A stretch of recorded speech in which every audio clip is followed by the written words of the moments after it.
ನೀವು ಯಾವತ್ತಾದ್ರೂ ಯೋಚನೆ ಮಾಡಿದ್ರಾ ಯಾಕೆ ಇಂಡಿಯಾದಲ್ಲಿ ಎರಡು ಸ್ಟಾಕ್ ಎಕ್ಸ್ಚೇಂಜಸ್ ಗಳಿದೆ ಅಂತ? ಒಂದು BSE, ಒಂದು NSE. ಯಾರು ಫಸ್ಟ್ ಶುರು ಮಾಡಿದ್ದು, ಏನಕ್ಕೆ ಸೆಬಿ ಇದೆ ಅನ್ನೋದ್ರ ಬಗ್ಗೆ ನಿಮಗೆ ಮಾಹಿತಿ ಇಲ್ಲ ಅಂತ ಹೇಳಿದ್ರೆ ಈ ವಿಡಿಯೋ ನಿಮಗಾಗಿ. ಸ್ಟಾಕ್ ಮಾರ್ಕೆಟ್ ಅನ್ನೋದು ಒಂದು ಫಿನಾನ್ಷಿಯಲ್ ಸಿಸ್ಟಮ್. ಸೆಬಿ ಬಂದು ರೆಗ್ಯುಲೇಟರ್, NSE ಮತ್ತೆ BSE ಬಂದು ಸ್ಟಾಕ್ ಎಕ್ಸ್ಚೇಂಜಸ್ ಗಳು. ಮೊದಲಿಗೆ ಸೆಬಿ ಅಂದ್ರೆ ಏನು? What is SEBI? SEBI full form security exchange board of India. ಇದು 1992 ಎಸ್ಟಾಬ್ಲಿಷ್ ಆಗಿದಂತದ್ದು ಗವರ್ಮೆಂಟ್ ಆಫ್ ಇಂಡಿಯಾ ಕಡೆಯಿಂದ.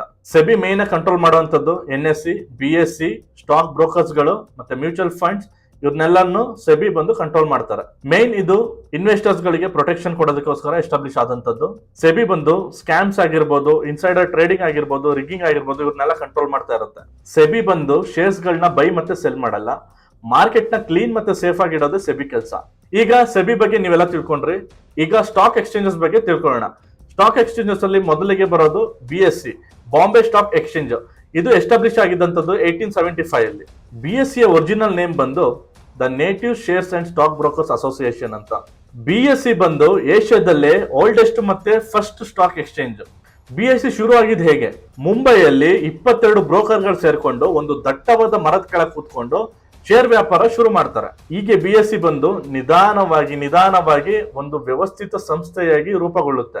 ಈ ಸಂಸ್ಥೆ ರೂಪುಗೊಂಡ ನಂತರ ಇದರಲ್ಲಿ ಸಮಸ್ಯೆಗಳು ಏನೇನಾಯ್ತು? ಇದು ಮ್ಯಾನ್ಯುವಲ್ ಆಗಿ ಎಲ್ಲ ಕೂಗಿ ಸ್ಟಾಕ್ ಮಾರ್ಕೆಟ್ ನ ಖರೀದಿಸ್ತಾ ಇದ್ರು. ಅಂಡ್ ಮೇನ್ ಆಗಿ 1992 ಹರ್ಷದ್ ಮೆಹ್ತಾ ಸ್ಕ್ಯಾಮ್ ಆಗಿದ್ದು. ಈ Harshad Mehta fake bank receipt ಆಗಿರ್ಬೋದು, ರಿಗ್ಗಿಂಗ್ ಆಗಿರ್ಬೋದು, ಪ್ರತಿಯೊಂದು ಸ್ಕ್ಯಾಮ್ ಮಾಡೋದಕ್ಕೆ ಶುರು ಮಾಡಿದ ನಂತರ ಈ BSE ನ ಟ್ರಸ್ಟ್ ಕಡಿಮೆ ಆಗ್ತಾ ಬಂತು. ಈ ಸ್ಕ್ಯಾಂಡಲ್ಸ್ ನಿಂದ BSE ಮೇಲೆ ಇನ್ವೆಸ್ಟರ್ಸ್ ಗಳ ನಂಬಿಕೆ ಕಡಿಮೆ ಆಗ್ತಾ ಬಂತು. ಓಕೆ, ಈಗ BSE ಬಗ್ಗೆ ತಿಳ್ಕೊಂಡ್ರಲ್ಲ, ಈಗ NSE ಬಗ್ಗೆ ತಿಳ್ಕೊಳ್ಳೋಣ. NSE full form national stock exchange. ಇದು ಶುರು ಆಗಿದ್ದಂಥದ್ದು 1992 ಅಲ್ಲಿ. ಆದ್ರೆ ಇದ್ರ ಟ್ರೇಡಿಂಗ್ ಶುರು ಮಾಡಿದಂಥದ್ದು 1994 ಅಲ್ಲಿ. ಇದನ್ನ ಯಾರು ಶುರು ಮಾಡಿದ್ದು? ಇದನ್ನ ಶುರು ಮಾಡಿದಂಥವ್ರು LIC, SBI, IDBI, ICICI, ಇನ್ನೂ ಹಲವಾರು ಬ್ಯಾಂಕಿಂಗ್ ಸೆಕ್ಟರ್ಸ್ ಗಳು ಸೇರ್ಕೊಂಡು ಈ NSE ಅನ್ನ ಶುರು ಮಾಡಿದಂಥದ್ದು. ನೀವೇ ಕೇಳಬಹುದು, ಆಲ್ರೆಡಿ BSE ಇದೆ, ಯಾಕೆ NSE ಶುರು ಮಾಡಿದ್ರು ಅಂತ. BSE ನಲ್ಲಿ ನಡೆದಂತಹ ಹಗರಣಗಳು, ಪಾರದರ್ಶಕತೆಗಳು, ಇದೆಲ್ಲ ಸರ್ಕಾರಕ್ಕೆ ದೊಡ್ಡ ತಲೆನೋವಾಗಿತ್ತು.